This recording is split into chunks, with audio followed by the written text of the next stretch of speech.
Mirador, tour de nos chroniqueurs se déboutonnent sur le vif.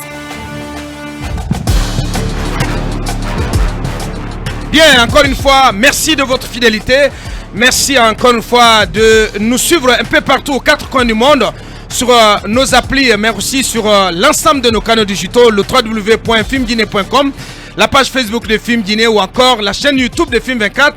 En région, à Kindia, vous êtes sur 107 Kanyazik, à Mamou sur Fraternité 95, dans la région forestière et dans la savane, mais aussi dans le Sankara, vous êtes sur le réseau synchronisé de Dabo Media sur plusieurs fréquences. Mohamed Zemou Kaba, bonjour, bienvenue. Bonjour le faiseur du roi, bonjour aux auditeurs, bonjour aux téléspectateurs et je vais faire comme Ouri ce matin, bonjour au barreau de Guinée, simplement pour leur dire que le prochain CAPA qui sera organisé, on souhaite qu'il soit vraiment sélectif, qu'il n'y ait pas de fuite de sujet, parce qu'on a besoin désormais de très bons avocats en République de Guinée. Bien. Bonjour Mamadou Jean Balde. Bonjour à Bakar et je dirais tout simplement bonjour à la localité de Boulivel. Bien. Talibé, bonjour. Bonjour le juste, bonjour à Mamou, bonjour à Barouré, bonjour. Barouré. Justement, ça c'est dans Mamou. Bonjour à Teliko, bonjour justement à Koumi, bien. Mais aussi à Dingirai. Bien.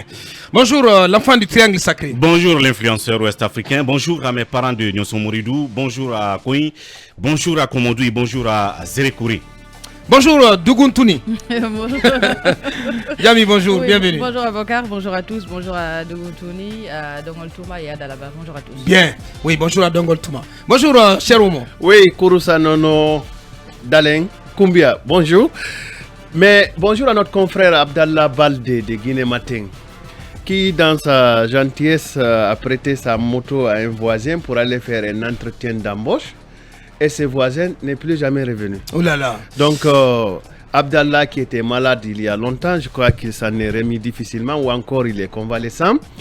Il prête sa moto et la moto et le voisin ne sont plus revenus. Bien. Espérons qu'il retrouve et son voisin, mais surtout sa moto en bonne santé. Merci. et on voudrait, pour commencer, on voudrait vous féliciter à Kumba pour ce satisfait-ci. Donc cette autre distinction qui vous a été, dont vous avez été gratifié ce week-end à Kumba. Une très grande surprise. Expliquez-nous un tout petit peu. Ouais. Je pense que si les caméras peuvent prendre... Voilà, parce que c'est sans surprise, comme je l'ai dit dans le groupe WhatsApp, c'est amplement mérité. Voilà. Merci Aboubakar, merci au Comag, merci au Mining Award Guinée. J'ai été invité à participer à une cérémonie sans que je ne sache réellement de quoi il s'agit. Parce qu'on m'a simplement dit que ça concerne les mines, vous devez être là. Je viens et après on m'aligne avec beaucoup d'anciens ministres, M. Ibrahima Souma, ancien ministre des Mines, M. Alpha Madi Souma, ancien ministre des Mines, M. Sita Diallo, ancien haut cadre du ministère des Mines, M. Wahab Diakabi, ancien haut cadre du ministère des Mines, M. Traoré Lancé, ancien ministère des Mines, Monsieur Diaby Abdourahmane, directeur général de la SAG, permettez-moi la publicité, et tant d'autres, Monsieur Kemoko Touré, qui était absent de la cérémonie, mais qui a aussi bénéficié du même satisfait de reconnaissance. Et puis j'étais là, grelottant, tremblant, je ne savais pas quoi dire. Voilà, merci beaucoup, merci aux organisateurs, merci à tout le monde, surtout merci à vous qui nous donnez la possibilité de nous exprimer à l'antenne. Merci à tous les médias qui m'avaient donné la parole quand j'étais à l'initiative pour la transparence dans les industries extractives. Merci à toutes ces universités qui m'ont permis d'enseigner la norme ITIE. Merci à toutes ces ONG qui m'ont permis de voyager et d'étudier. Bien dit. Merci. Encore une fois, félicitations à toi, cher Akumba, et pour cette nouvelle distinction. Nous avons le cœur, comme je le disais tantôt, brisé en mille morceaux ce matin. Des étudiants qui étaient en partance pour aller reprendre les cours à l'université de Farana avaient rendez-vous avec la mort tout simplement hier soir. Ils ont été broyés dans une collision pas possible entre un gros porteur en provenance de Mamou et leur bus de fortune. Je vous propose d'observer une minute de silence à leur minute.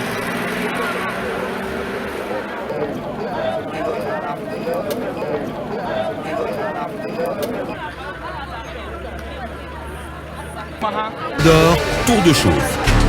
Nos chroniqueurs se déboutonnent sur le vif. Bien, Talibé, franchement, quand on a appris cela hier, parce qu'on a eu l'info à travers des confrères avant que cela ne soit confirmé par l'RTG. L'RTG d'ailleurs qui n'a fait passer l'information qu'à la fin de son JT. Mais c'est sacrément révoltant, Talibé. Le ciel. J'ai pas de mots, hein. J'ai pas de mots pour franchement décrire ce qui se passe à la RTG. Comment vous avez une info comme ça qui... D'ailleurs, il y avait un journaliste de la RTG qui revenait d'une mission qui est tombé sur cet accident, en l'occurrence Saliouba, qui se bat, je crois, du côté de Kindia pour envoyer l'élément. Donc l'élément est prêt avant le JT. Et puis voilà... C'est le cadet de leurs soucis, on fait passer ça à la fin. Voilà. Moi je pense qu'à un moment donné, il faut un minimum de cœur. Il faut qu'on ait un minimum de cœur du côté à la fois des autorités mais aussi de la RTG. C'est pas possible. C'est pas quand même 4 personnes. C'est 24 Guinéens qui ont été tués sur la route. En matière de journalisme, le fait divers prime sur l'analyse. C'est pas un fait divers là, doyen. C'est une hécatombe, c'est une catastrophe nationale. Non, ça c'est juste pour te dire que même si c'était un mort, ils auraient dû l'annoncer. À plus forte raison. Bien, allez-y, Cette hécatombe. C'est un... On en a parlé ici quand il y a eu 3 journées noires de suite. On nous avait traité de tous les noms d'oiseaux comme étant des gens qui venaient se répéter sur justement les drames pour se donner une audience. Cette épave témoigne de la violence du choc. Et encore davantage dramatique lorsqu'on sait que c'est justement des mois après les mois qu'a affiché le gouvernement qui était en immersion à l'intérieur du pays et qui a annoncé une ribambelle de mesures pour justement assurer la sécurité routière. Mais c'était totalement faux. On en a vu totalement absolument rien en termes d'application sur le terrain. Ouais. Et le communiqué, ce que ce même gouvernement a servi, qui a annoncé un premier bilan, je crois, de 25 morts, qui a revu ce bilan à 22, en tout cas le dernier communiqué en date parle de 22 morts, et qui dit donc que le gouvernement prendra de nouvelles mesures justement par rapport à la sécurité routière. La province de Conakry cherche à dépasser un véhicule. Mesures, on n'en a vu aucun début d'application. Mais de qui se moque-t-on dans ce pays? Le ciel s'est abattu sur ces jeunes qui devaient aller donc continuer à construire leur avenir en retournant à l'université. Et finalement, c'est la mort qui les croise, qui les happe. De cette façon, agglutinés dans un minibus. Imaginez Abouakar, lorsqu'il y a eu 22 morts et on parle de 8 blessés, ça veut dire que c'est un minibus rembourré complètement, rembourré de personnes. C'est la preuve aussi qu'il n'y a pas de sécurité routière. La police routière, où elle est? Où est la gendarmerie justement routière en rase campagne pour qu'on ait pu laisser autant de personnes s'agglutiner dans un minibus de fortune. Une distance aussi longue que celle qui les conduirait à Farana et autres, à Boubacar.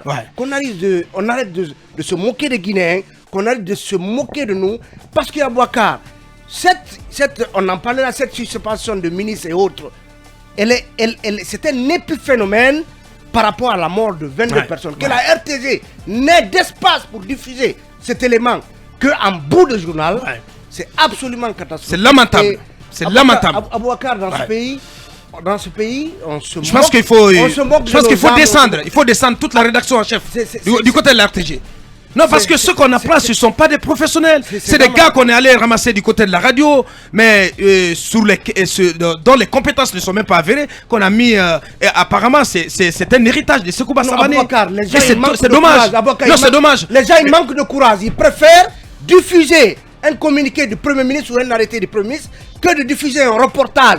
Abouakar, au moins en bout d'image. Si le reportage n'est pas prêt, vous avez quelques images et une brève pour ouvrir votre journal avec.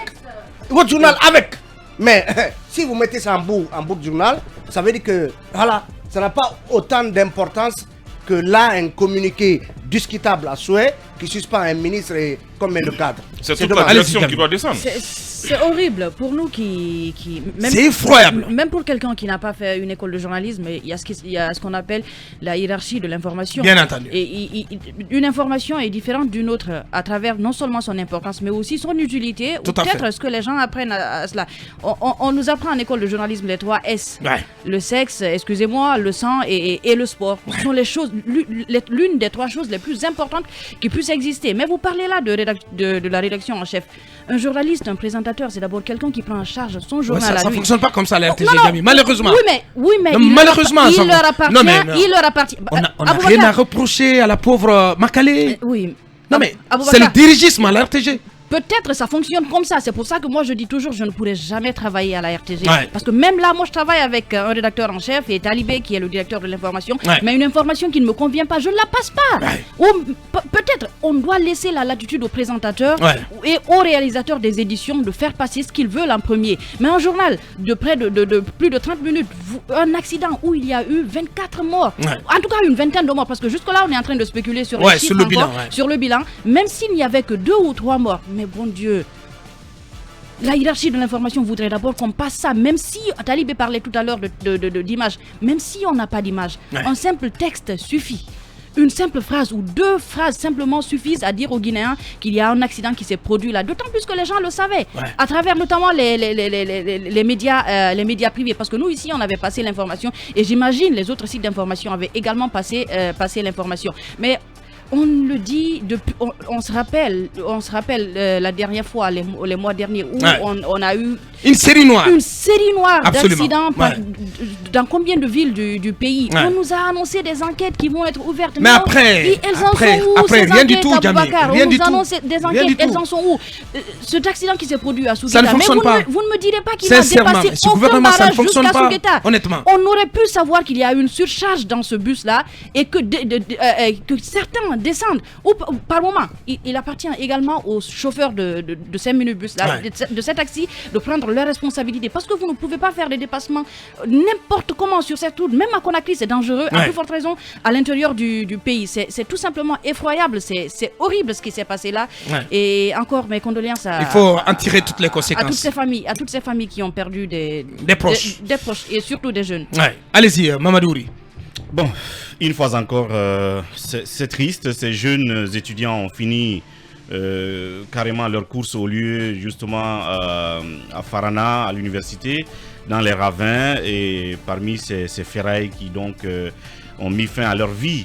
C'est encore une vingtaine de personnes, on en a connu, mais là encore c'est sans commune mesure depuis combien de temps. Je vais dire que c'est indescriptible.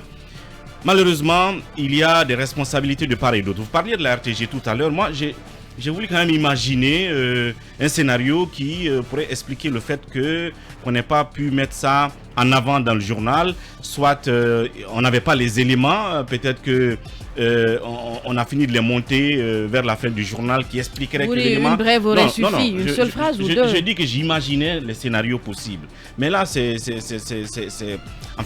inconcevable parce que même, comme il a dit, une brève imagée, on aurait pu la passer au début du journal. Bon, qui a la responsabilité de tout ça, la RTG? Je pense que la ministre et son cabinet verront bien parce que la dernière fois, on a vu que le cabinet de Madame la ministre de l'Information a tenu une réunion où les responsables de la RTG étaient invités. Je pense que même l'éditorialisation du journal et tout le reste se discute souvent de ce côté. Donc, je ne sais pas si ce schéma leur a été imposé depuis le ministère. On se demande véritablement. Mais en ce qui concerne ce drame, une fois encore, nos routes continuent à tuer. Moi, il y a cette présence inutile de la gendarmerie dite mobile qui est irritante parce qu'en réalité quand vous voyagez vous les voyez, ces gendarmes qui sont pourtant dotés de motos mais en réalité qui ne circulent pas, encore que ces barrages sont là mais que pour prendre de l'argent avec les gens, parce que en réalité comme Talibé l'a dit, quand on constate que un minibus est aussi bourré de personnes, plus de 25 personnes déjà, c'est beaucoup. Vous avez à immobiliser le véhicule, à demander pourquoi c'est aussi rempli et voir peut-être diminuer le nombre de personnes. Oui, mais malheureusement, vous n'avez de contrôle nulle part, Mamadou Ouri. Aucun contrôle. Ce que vous ne savez pas, même quand il y a le contrôle, en fait, les gens passent à l'arrangement. C'est-à-dire qu'on constate effectivement qu'il y a un délit, qu'il y a une sorte de surcharge, mais au lieu justement d'immobiliser le véhicule, on préfère négocier. Alors vous avez combien? Vos gars sont là, vos enfants sont là, vos petits-enfants sont là. C'est le code, en fait, c'est le mot qui passe. Donc, vos enfants sont là, ou vos hommes sont là, ça veut dire, bon, glissez-moi un peu dessous, et puis vous passez. Malheureusement, c'est ce qui se passe. Et malheureusement aussi, les citoyens eux-mêmes se livrent à ce genre de situation. Ils se taisent là-dessus, on fait les arrangements et on prend la route. Ce qui est encore regrettable, parce que j'ai quand même écouté le reportage. Notre confrère de la RTG disait que les deux engins impliqués dans cet accident étaient en situation de dépassement. C'est-à-dire que le minibus voulait dévier un autre véhicule et le camion à son tour déviait, en fait, driblait un autre véhicule. Donc tous les trois, est-ce qu'on peut parler de 4e position, voire de 5 de troisième ou 4e file, parce que chacun des deux était dans cette position, très malheureusement. Et ce qui est encore grave, c'est que nos routes ont toujours été étroites. Et je l'ai toujours dit dans cette émission que le facteur accidentogène de nos routes s'explique par leur étroitesse. Malheureusement, aucune vision depuis notre indépendance pour nous donner des routes élargies. Ajouter à cela aussi l'indiscipline qu'il y a sur nos routes. Tous ces facteurs exogènes et endogènes que vous pouvez citer, c'est juste regrettable. Mais encore, Talibé l'a dit avant moi, je voulais quand même m'appuyer là-dessus. C'est vrai, le gouvernement a fait un peu montre d'empathie avec ce communiqué, mais on aurait dû au moins décréter même une journée de deuil. Ne serait-ce qu'un jour de deuil. On parle de 22 âmes, quand même, tout d'un coup, sur place, sont partis. Donc je ne sais pas comment est-ce qu'on a pu se limiter à ce simple communiqué d'empathie et sans au moins décréter une journée de deuil. Dommage. Je présente mes condoléances à la nation et à leur famille. Les plus sincères. Je disais que ces jeunes pousses n'ont rien fait pour mériter un tel sort. Comme le rappelle les talibés, ils partaient pour aller apprendre, pour se construire un minimum d'avenir. Ils payent pour l'impéritie de leur gouvernement. C'est la preuve que l'insécurité est partout, parce qu'avec ces accidents, ces hécatombes qui en appellent d'autres, parce qu'il n'y a pas longtemps, vous l'avez rappelé, il y a eu un drame du côté de Kindia, où le ministre de la Sécurité d'ailleurs avait été témoin, parce que ça impliquait son cortège. Du côté de Boké, à Kolabouy. À Kolabouy, il venait de Kindia, donc on avait vu ça, ça avait suscité, comment dirais-je, beaucoup de bruit, mais on voit que c'est pour rien, parce que les leçons n'ont pas été tirées. Les résultats de l'enquête, je n'en ai vu nulle part. On ne sait pas qui avait raison ou pas. Cette fois-ci encore, il y a eu cette collision et avec à la clé, au départ on dit 25 morts, c'est Guinée News qui avait donné la nouvelle. Ensuite, il y a eu vérification, on en est à 22 et des blessés. Maintenant, tout ça, on nous annonce encore des nouvelles enquêtes et je ne sais pas ce que ça va donner. Il faut qu'on prenne conscience par rapport à tout ce qui se passe sur nos routes, parce qu'aujourd'hui, elles sont les plus meurtrières, je dirais, dans la sous-région. Il faut qu'on en tire les leçons. Ici, Talib a eu à citer par rapport aux raisons qui mène à tout ça, avec la vétusté des routes, le transport mixte, le manque de contrôle de visite technique, le permis. Ce qui est grave, c'est que vous l'avez rappelé, mais le gouvernement annonce sans cesse des enquêtes dont on n'a jamais de suite, doyen. Et jamais de suite. Quand même. Mais qu'ils arrêtent de se moquer de la conscience nationale. C'est des affaires toujours classées. Je crois que Charles White, à l'époque procureur général, suite aux 3 drames successifs, je crois, à Télémilé et puis Boké, qui impliquait le cortège du ministre de la Sécurité, il avait annoncé des investigations judiciaires, donc il avait demandé des poursuites judiciaires et une enquête. Mais voilà, nous en sommes à 3 ou 4 mois depuis ces injonctions, parce que c'était au mois de mai, pendant l'immersion gouvernementale. Jusque-là, rien, absolument rien. Oui, très malheureusement, les injonctions aux fins de poursuite de Charles restent toujours lettres mortes. On avait salué ça comme étant une nouveauté, qu'il y ait des enquêtes des instructions à des fins de poursuite judiciaire, c'était une nouveauté qu'on avait saluée. Mais jusqu'à date, absolument rien. Donc on empile les injonctions de poursuite, notamment des injonctions aussi innovantes que celles qui concernent un accident de la route, mais absolument rien. Je voudrais ajouter que par rapport à la RTG, je vous ai vu très offusqué, mais vous savez que les médias d'État sont les bras médiatiques des dictatures et autres autocraties.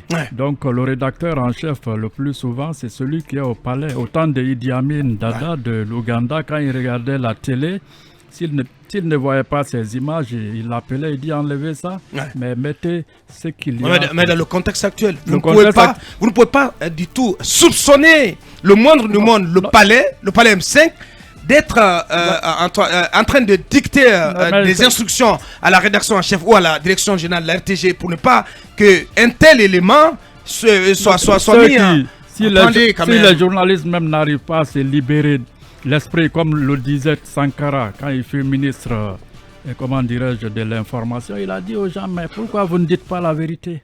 Mais libérez-vous. Mais c'est ce que le colonel leur a demandé. Il les a reçus, ces journalistes de la RTG. À ma connaissance, il n'y a aucune pression du palais sur cette RTG. Allez-y, Mohamed. Non, mais père l'âme des Zulus ont disparu. C'était des étudiants qui devaient commencer des cours à l'Institut de Farana, qui ont péri dans un accident.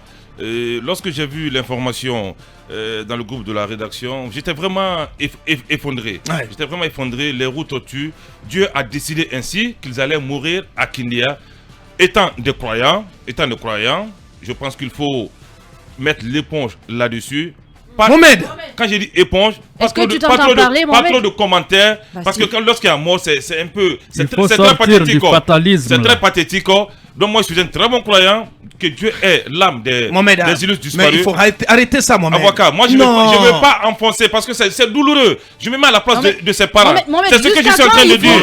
C'est ce que je suis en train de dire. Il parle en fataliste. Non, vous avez vu, c'est la mort. Il accepte comme c'est venu. C'est une situation très très déplorable. C'est une situation que personne n'a souhaité hier à 17h pour ces 22 personnes. Donc paix à leur âme. Mais concernant la RTG, moi, je veux, au nom du principe de la confraternité, je ne vais pas tirer à boulet rouge sur la RTG aujourd'hui. Qui décide de l'alignement des éléments? Il faut surtout la responsabilité. Qui est le rédacteur en chef? Est-ce qu'il reçoit des injonctions de son directeur général? Donc, il y a toute une panoplie de problèmes à la RTG pour ne pas les jeter en pâture ce matin. Je suis d'accord qu'en fausse ouverture en début de journal, la présentatrice pouvait en parler. Fausse ouverture. Oui, avant le journal, oui. En parler, oui. Est-ce que tu t'entends parler, oui, en parler, oui, bien sûr. Avant de commencer le journal en fausse ouverture, elle peut commencer le journal par là. Retirez-moi cette expression de fausse ouverture. D'accord, quand même.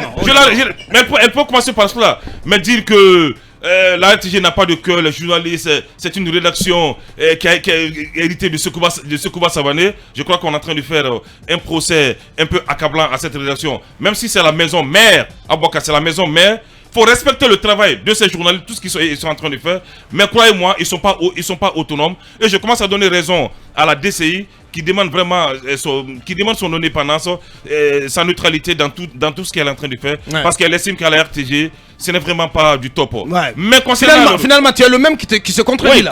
Concernant les routes. Je ne comprends pas, je te suis pas, moi. Non, tu me suis très bien. Non, mais finalement, tu ne sais même pas de quoi tu parles. Concernant les routes. Oui, et libère le micro de Diami, s'il te plaît. Je voulais juste dire que si la DCI arrive à avoir son indépendance à elle, pourquoi la RTG ne pourrait pas l'avoir? Elle ne pourra pas avoir parce que c'est un média de service public. C'est un média d'État. La DCI est également une direction. Non, elle ne peut pas être autonome jusqu'à ce point. Moi, je ne peux pas dire des services publics. C'est quoi FIM est un média de service public. Bien sûr. La RTG c'est un média d'État. Non, attention. C'est un média de service public. Attendez, même quand on est un média qui appartient à l'État, on est un média de service public. La BBC est financée par l'État anglais. Mais la BBC ne se soumet pas au gouvernement anglais. La RFI est financée, certainement d'autres me diront que c'est une radio politique. La RFI est financée par l'État français. Mais il y a une division avec France qui gère 24. Exactement, avec France 24. La VOA est un média américain financé par le Congrès américain, mais il a sa ligne de conduite. En fait, excuse-moi de t'avoir retiré la parole. Oui, allez-y. Travailler dans un média, c'est choisir. C'est ce que m'ont enseigné les Mamadi Yaya Sissé, les Siré Dieng, les Yamoussa Sidibé, les Bangali Kamara. C'est choisir. Moi, mon premier poste de stage, c'était à la RTG. Je suis venu, j'ai trouvé que la ligne ne me convenait pas. Et alors que j'étais très petit pour analyser une telle ligne éditoriale. Mais je me suis barré la route. Alors, pour ce qui concerne la RTG, c'est tout simplement un échec. Je vous laisse continuer. Bien. J'ai pas pris mon temps. Allez-y, non, mais, donc, ce que je veux dire, donc, moi, je ne peux pas jeter l'anathème sur la RTG. Les routes continuent de tuer, il faut situer les responsabilités. Aujourd'hui, on a des chauffeurs qui conduisent avec de l'alcool à côté. C'est chauffeur de minibus. Il y a cette petite vodka en bouteille qu'on appelle Gorbatchev.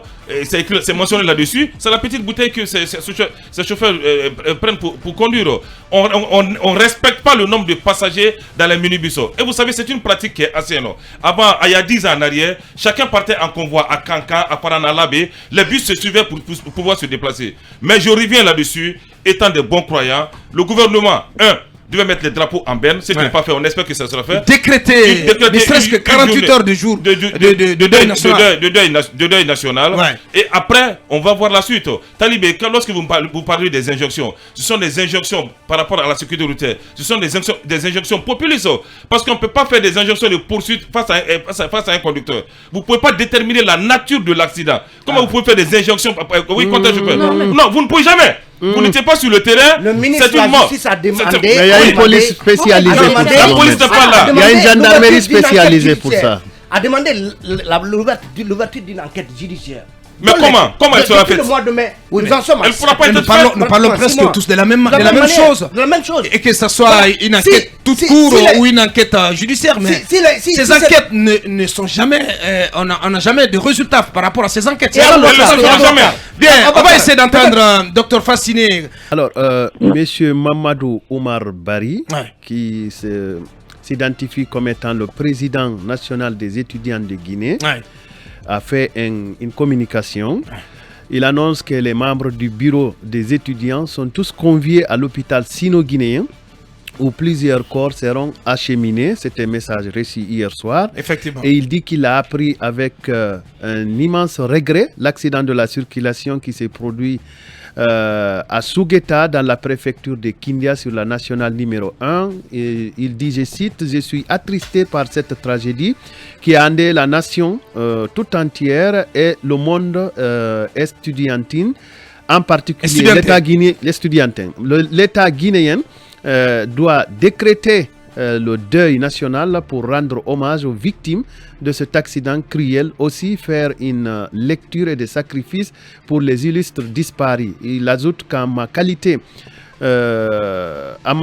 du collectif des étudiants, donc j'imagine président du collectif des étudiants des universités publiques de Guinée, je présente mes condoléances les plus sincères aux étudiants de l'ISAV, de Farana et aux familles biologiques des victimes. Puisse Dieu, de par sa miséricorde incommensurable, les accueillir dans son paradis. Merci.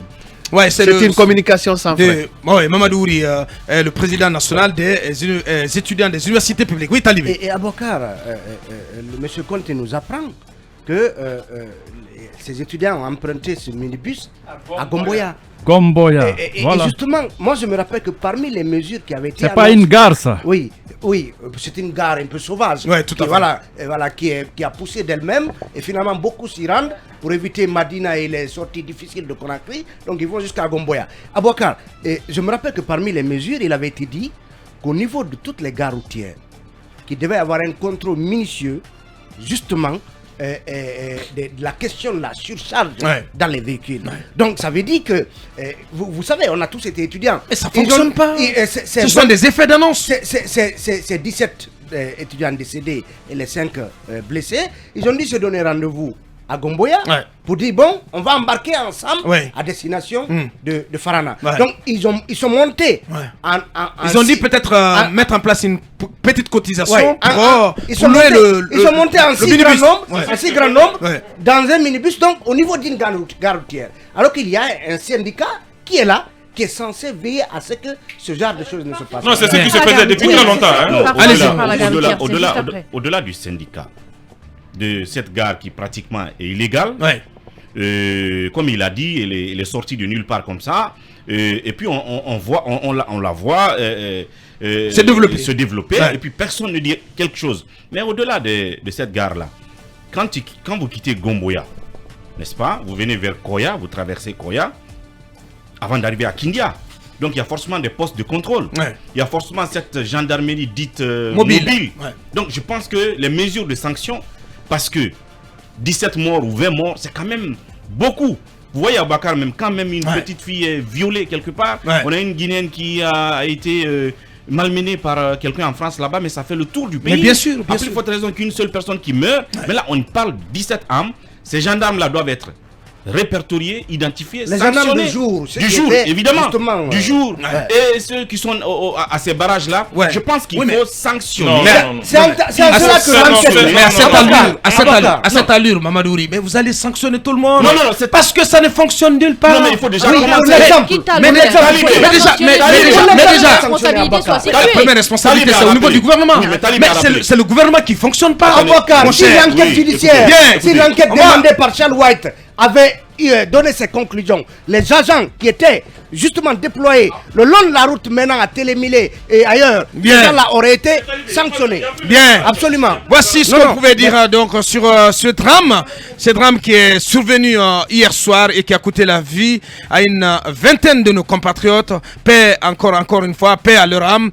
Vos réactions sur ce drame dès la reprise. On va marquer la pause pour nos conseils achats et pour un nouveau point info avec la rédaction. Dès le retour, on s'intéressera aussi, on se plongera aussi dans ce scandale, ce gros scandale qui secoue l'administration publique, notamment le ministère des Infrastructures. On revient dans quelques minutes.